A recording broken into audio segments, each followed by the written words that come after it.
I was quite interested to just to sort of maybe pivot a little bit to Crimea, because that's obviously a particularly volatile area. It has symbolism for both sides in a unique way, but it's also seen some of the most intense fighting operations changes. Ukraine is sieging Crimea.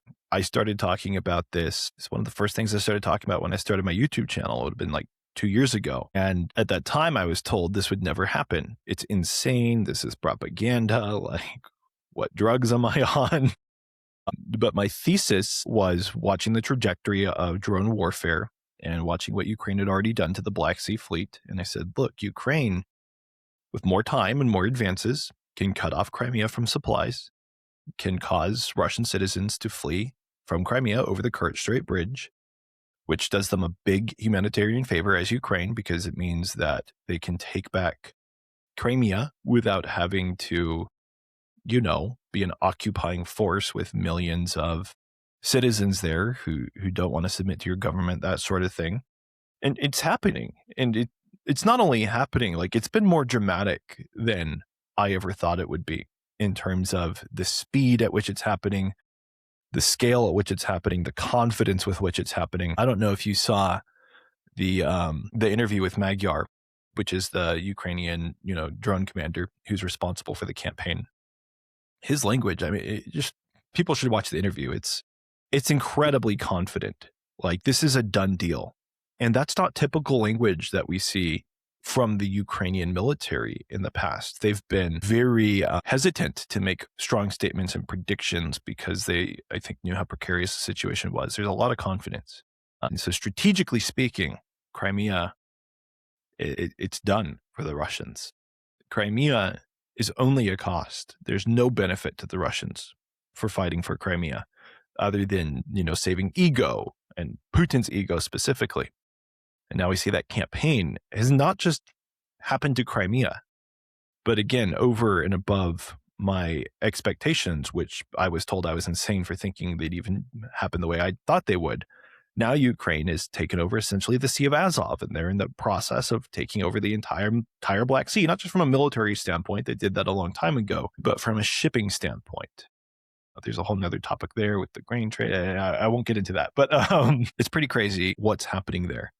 And it shows us how Ukraine can win this war, which is not fighting the same way the Russians do, but using modern technology and geography in their favor, which is how really all wars have always been won, using modern technology, modern to whatever age it is, that your opponents aren't using, find advantages and use the terrain to your advantage.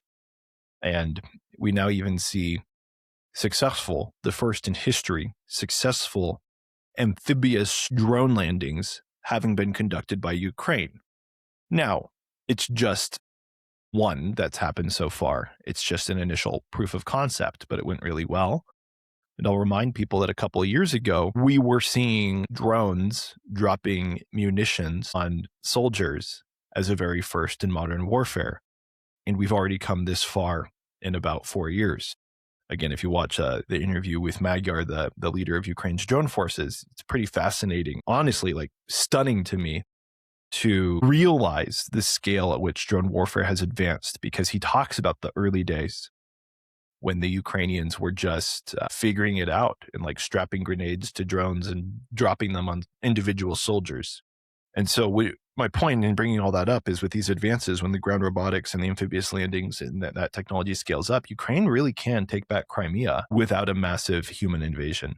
It's crazy. Sevastopol has obviously been at the heart of Russia's entire naval strategy. Russia's not really known as a maritime force, but certainly it's been crucial. And the fact that Ukraine are so confident about this, as you say, I think demonstrates just how big a loss and systemically redefining it will be for Moscow, for Russia, in its near abroad, in its sphere of influence.